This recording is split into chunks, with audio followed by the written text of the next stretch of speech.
Si Davao City Representative Isidro Sid Ungab sa gabing ito para po sa mga katanungan natin sa naging first day ng Senate impeachment trial. Kong, mayong gabi sir, si MJ Sadmar. Good evening. Mayong gabi, Admar o MJ. Magandang gabi sa lahat. Opo, sir, maraming nag-comment doon sa inyo pong post sa Facebook nang meron po kayong mga assessment no hinggil doon sa pagdadala ni Senate President Win Gatchalian doon po sa mga ni-raise na point of order kanina ng magkapatid na Cayetano. I think parang si Senator Alan lang yung nag-raise ng point of order. Anong masasabi mo doon, Kong? Yes, tama naman yung nag-raise ng point of order si Senator Alan Cayetano. And considering that he is an experienced senator, experienced congressman, matagal din nag-congressman yan. And he is a lawyer. Alam niya yung batas, alam niya yung constitution. And at the proper time, proper yung timing niya na nag-raise siya ng question immediately when the Senate President called on Senator Lacson to nominate a presiding officer because wala naman talaga yun sa Constitution na pipili ka o boboto yung Senate. Kung ang intention ng framers ay mag-vote o pipili sila ng mag-elect sila, dapat sinulat yun sa Constitution. Hindi naman nakasulat sa Constitution. So, Senator Cayetano was correct in raising the point of order. And when the point of order was raised, it should be given priority because that is an incidental motion. It suspends all the other business. So, yun ang dapat ginawa ng Senate President. You know, when you are a speaker or a deputy speaker, a Senate President or a Senate pro tempore, you should know the rules. You should know the rule of order. Hindi naman pwede na hindi mo papansinin yung point of order because the point of order is very important. Why is a point of order is raised? And in this particular point, gi-raise ni Senator Cayetano yung Constitution, and it's clear in the Constitution that yung impeachment kapag if the President is impeached, it is the Chief Justice who will preside. And it is silent when kung hindi Presidente, kung non-presidential impeachment, kung Vice President, kung Justices o Chief Justice, silent nakalagay. But ayun na nga, kung silent doon, the default mode there is the Senate President. Why? Because in terms of hierarchy, number one is the Senate, is the President of the Philippines. Number two is the Vice President.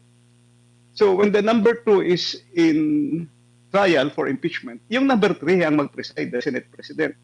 So who is the number three Senate President? Ang number four is the House of Representatives, the Speaker. Yung number five is the Chief Justice. So ganun yung tinatawag natin na constitutional status o constitutional hierarchy. So when the Vice President is being the topic of the impeachment, siya yung respondent, so dapat ang nag-preside doon yung Senate President. Nakasulat ba doon sa Constitution na kung ang mag-preside i-elect? Wala, hindi nakasulat doon. So, Senate President Gatchalian is wrong for not entertaining clearly the point of order. In fact, mag-rule ka dapat when you are the Senate President or when you are the presiding officer, you will rule if the point of order is in order. So dapat nag-rule siya. Yung point of order is well taken or point of order is not taken or point of order is out of order. Wala naman. Ang manifest lang siya. This is the manifestation of the Senate President. Sinabi niya. So without the ruling, supposedly, hindi sila makaproceed to another business. Now, you compare this to the impeachment of Chief Justice Corona. When the Senate President was Senate President in Rile, immediately after convening the impeachment court, siya na ang nag-reside. Questions on a point of order, questions on motion were all addressed by Senate President Enrile. In other words, the president of the Senate President sitting as the presiding officer was already established during the time of Senate President Enrile during the impeachment of Chief Justice Corona. Second, di ba nung nakaupo si Alan Cayetano as Senate President, although for a short time, nag-convene na yung impeachment court. And when the impeachment court convened, si Senator Cayetano ang nag-act as presiding officer. They took their oath and he was the one presiding. Hindi sila nag-elect ng another presiding officer. So, personally, I think and I believe that that move to elect a Senate President, elect a presiding officer in the person of Chis Escudero, I think is unconstitutional and illegal. And that can be raised in the coming days, that can be raised in the Supreme Court. Ang problema kasi dyan, kasi continuing na yun maging problema dyan. The rulings of the chair is very important. If you will notice, and if you will remember, it is still fresh in our memory. Senate President Enrile, who was presiding the impeachment of Chief Justice Corona, made several rulings, and he made a lot of opinions. He made written opinions, he made verbal opinions. So magaling si Senate President Enrile, and he was really able to preside properly, to handle the proceedings orderly and properly. It is the obligation, it is the statutory obligation of the Senate President to act as the presiding officer. And the revelation there was when both Senator Alan Cayetano and Senator Pia Cayetano presented the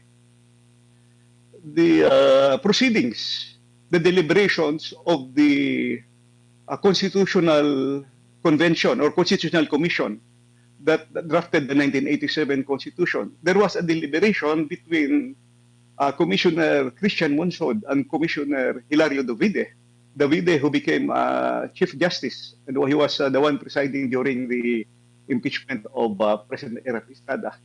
It was clear and it was established there in the deliberation that ang sabi doon sa deliberation for the impeachment of the President, it is clear that the Chief Justice will preside. At hindi nakasulat nga.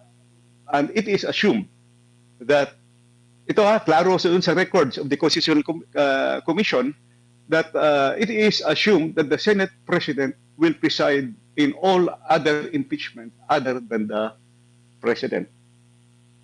So, nakakatawa nga kanina kasi tama yung point ni Senator Pia Cayetano, baka pagtatawan tayo ng mga law students. I am not a lawyer pero nagbabasa naman ako ng law, no? Nagbabasa ako ng political law, nagbabasa ako ng constitutional law, and it is very clear that when yun na nga, napatawa ko kasi merong senador doon nagsabi, ano ba yun? Sinulat ko, expresso unios es exclusio alterios. The express mention of one thing exclude all others. So, ang ibig sabihin nito, expressly written, si Chief Justice ang mag-preside kapag presidente ang under impeachment. In other words, hindi siya pwede doon mag-preside sa iba. You cannot assume that you will elect. So, kung ang purpose ng Constitutional Commission o purpose ng Constitution is mag-elect, so dapat sinulat doon sa Constitution. It was not written there. So, what are the rules of statutory construction? Balikan mo yung framers ng Constitution, pag-aralan mo. So, there is a very big chance, that this will be brought to the Supreme Court for interpretation. And there is really a possibility that this will be questioned time and again. Because the rulings of the chair or rulings of the presiding officer is very, very important. So that's my point. I think tama yung point of order ni Senator Alan Cayetano. Ang mali, hindi i-rule yung point of order, nag-diretso doon sa motion. So, the motion to elect kaagad without first determining if the point of order was proper or out of order. Opo. So, Opo, Kong. may question talaga. Opo, Kong, yung pong niraise po ninyo na in-skip na elementary rule ng Senate President sa parliamentary proceedings, ito po ay ina-apply sa City Council, sa Sangguniang Panlalawigan, itong mga ganitong ruling o ganitong mga procedures. Ganun, Kahit sa barangay. kahit sa barangay. Kahit sa barangay, yes. Ito ba yung magandang halimbawa, Kong? Lalo pat nanunood din, maraming mga konsihal, maraming mga sangguniang panlalawigan members, maraming mga barangay councilors ang nanunood po buong Pilipinas sa mga proceeding na ito. Yes, tama yun because the point of order nasa hierarchy of the kwan yan, diretso yan. Sa Robert's Rule of Order, you have to immediately entertain that because a point of order is the violation of the rules, and in this case, it is violation of the Constitution. Now, it was not ruled kanina by the Senate President. So, hindi klaro yung motion to elect.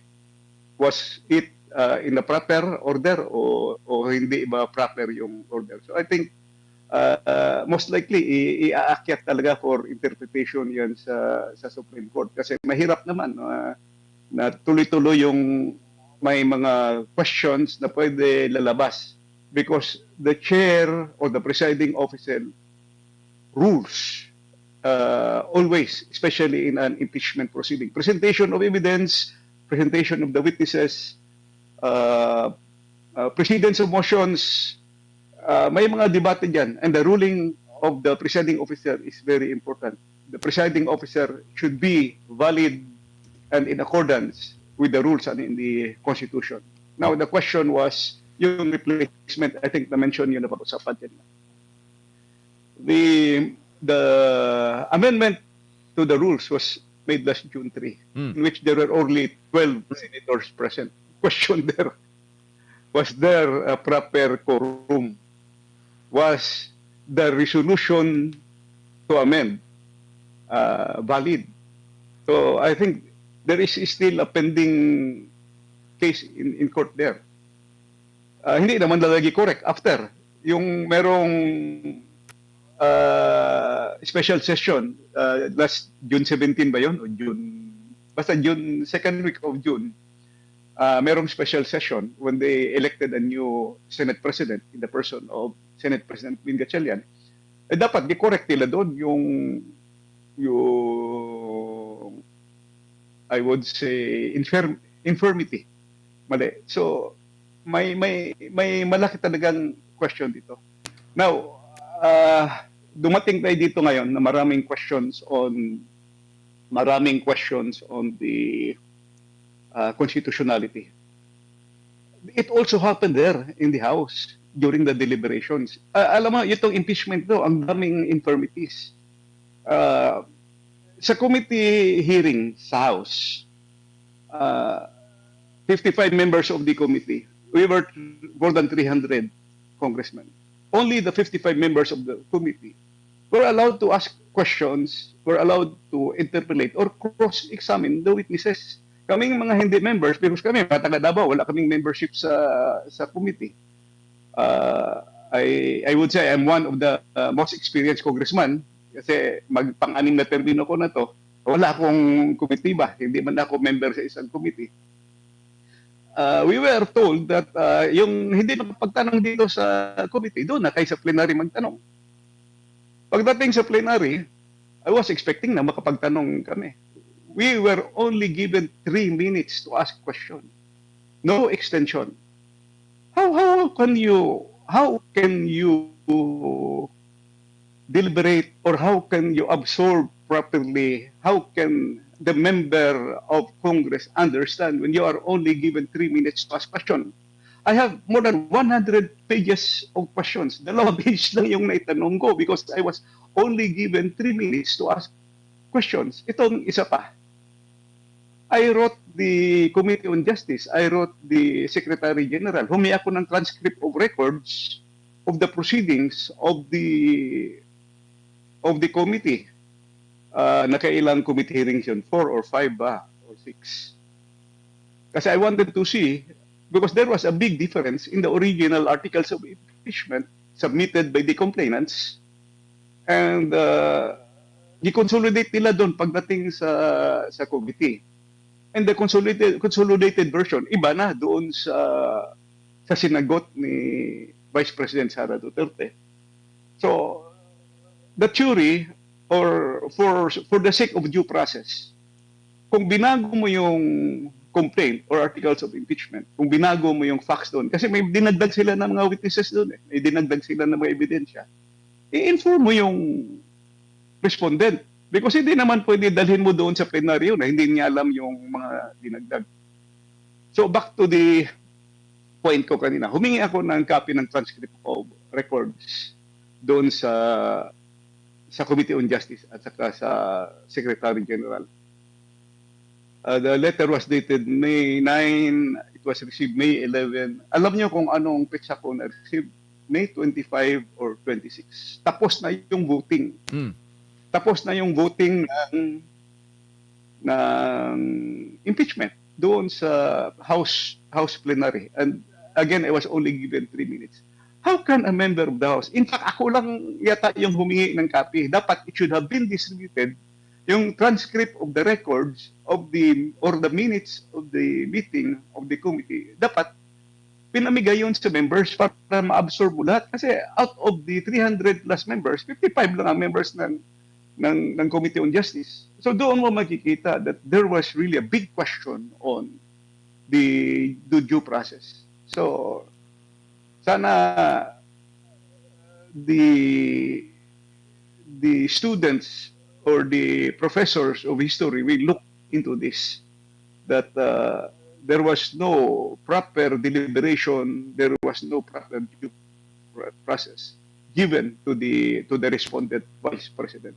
Kahit ako na congressman, na matagal na akong congressman, I was not given a chance to really ask or propound intelligent questions because I was only given 3 minutes. So most of those questions I asked were only procedural questions.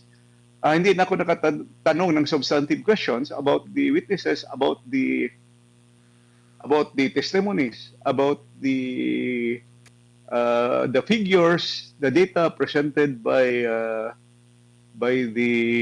merong mga data doon na present yung AMLC, may mga figures present yung former senator, may marami doon na questions. So hindi kami nakapagtanong doon sa committee. So lalo na sa plenary, walang question. So nagbutuhan kami ng hindi na deliberate masyado yung articles of impeachment doon sa House. Ngayon, nakikita ko na naman diyan sa Senate na merong constitutional infirmity, which is very important because it is clear in the Constitution, and the Constitution does not say that you have to elect a presiding officer. The framers of the Constitution, in its deliberation, nagsabi na the Senate President, automatically, siya dapat ang mag-preside sa ibang mga impeachment maliban sa presidente ng Pilipinas. Because if the President of the Philippines is under impeachment, it will be the Chief Justice who will preside. So the default mode there, kahit hindi nakasulat, is the number 3 man in the hierarchy of the public officials. Number 3 is the Senate President. Yun yung aking mga observations, MJ at Admar. Opo, Kong, bago lang po si partner Admar, usapin po tayo, Kong, ng mandato. Dahil sinabi po ni Congressman Jervil Luistro kanina, Congresswoman Luistro, yung Latin phrase na Vox Populi est Suprema Lex. In English, the voice of the people is the supreme law. Now, sinagot po siya ng depensa ni Attorney Sheila Sison. Sabi niya, the Vice President was voted by 32 million Filipinos. This is the voice of the people. Anong masasabi mo doon, sir? Sa palitan po nila ng mga pahayag. Correct. Tama. voice of the people is the supreme law. In fact, she got the highest vote in the last election, higher than the president. Hindi lang yung 32 million vote. She has the highest approval ratings from among the top government officials. Hindi lang siya highest net satisfaction ratings, approval satisfaction ratings, at saka yung sa presidential election survey for 2028. She is the number one and the most formidable candidate. Kaya nga, hindi maiwasan maisip ng tao at ng taong bayan na this is a purely political exercise to eliminate the most potent and formidable opponent, formidable candidate in 2028. Kasi wala silang kandidato na pwede ilaban kay Vice President Sara Duterte. So ang gagawin nila, i-impeach nila and they will do everything. Grabe, makikita mo yung resource mobilization nila at saka naglabasan yung parang kabuti yung mga trolls ngayon, yung mga media spins, mga media press releases. Grabe, it's really a demolition. But if you will notice, the demolition has been going on for more than 2 years already. The Quadcom has been doing the demolition for a long time already. At hindi naman bumababa yung support ni Vice President Sara Duterte, especially for the Mindanao areas and Visayas. At saka, if you will notice, even in Metro Manila, may support na rin siya. So yung balance of Luzon lang yung kulang yung kaniyang support sa mga surveys. But para sa akin, this will really redound to political motives. So correct yung sinabi nung lead defense counsel kanina na Vox Populi. So voice of the people. The 32 million votes cannot be disregarded. Saka nagbabantay yung mga bumoto yan, ha? Nagbabantayan kung sino yung nagsasalita ng tama. Saka that explains why bakit hindi bumababa, kasi alam naman natin yung common sense, alam naman natin yung tama. Saka paulit-ulit lang yung mga sinasabi ever since, paulit-ulit lang. So I noticed that. Opo, kung yung threshold para sa botohan, hindi na po ano yon, kumbaga case closed na po ba dito pa lang sa unang trial na impeachment trial po, unang araw na impeachment trial, batay sa mga salita kanina ni Presiding Officer Chis Escudero? Yes, si Senator Chis Escudero cited President ruling sa Supreme Court. At saka hindi lang yan. Klaro sa Constitution na two-thirds of all the members. So who are the members? Sila yung mga senators na nasa roster pa. Hindi naman natanggal sa roster si Jinggoy Estrada. Hindi naman natanggal sa roster si Bato de la Rosa. Hindi naman matatanggal siguro sa roster si Senator Marcoleta. Two-thirds of the 24 who are members of the Senate. And I think during the impeachment of Chief Justice Sereno, hindi lang yun natuloy kasi nag-resign siya. The very much learned, mautak na si Chief Justice Davide gave also his opinion na yung two-thirds, kahit wala na yung isang senador, supposedly 23, sabi niya, two-thirds is still 16. So 16 votes is necessary to convict the vice president in this particular impeachment. Opo. Sa pananaw niyo po, kung mauobliga ng impeachment court na makadalo ang dalawang nakakulong na senador, kagaya po ng pag-obliga na mag-attend ng mga hearing, ng mga investigasyon ang mga resource person or mga magiging witness, no, sa isang investigasyon kahit na sila ay nakakulong? Well, I think it should be given a special permission or a special privilege. Yun na nga yung mga witnesses pinapalabas sa kulungan para mag-attend doon. Ay, meron silang mga pina-attend doon sa doon sa impeachment hearing sa House. And this is a very important matter, the impeachment of the number 2 official of the land. And aside from that, they are still presumed innocent until proven guilty.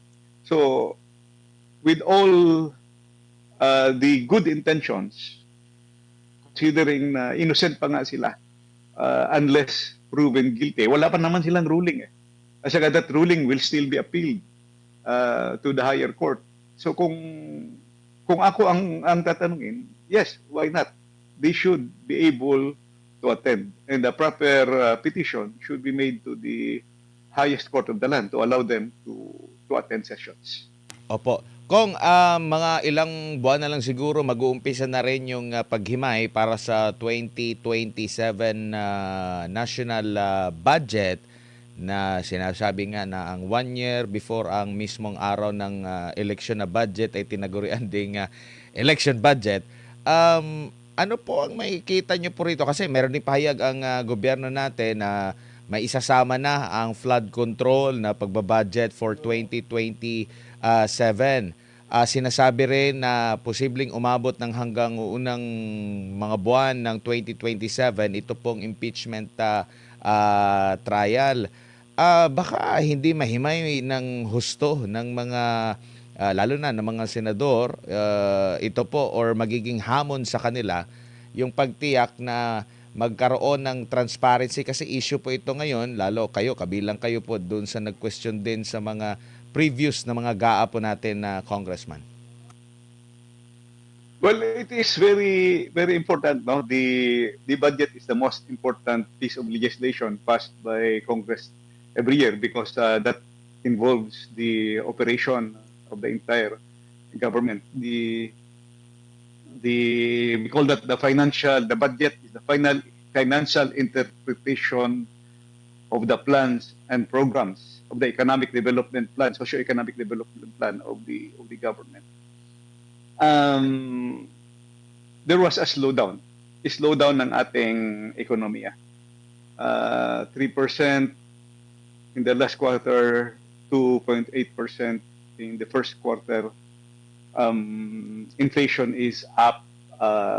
If you will notice, investments is down. There's a kind of loss of confidence in the investments, loss of investors' confidence. At saka yung target nila is something like more than 7 trillion. We have to, hihimayin talaga natin ng gusto yan because how can you raise the 7 trillion when the economy is down?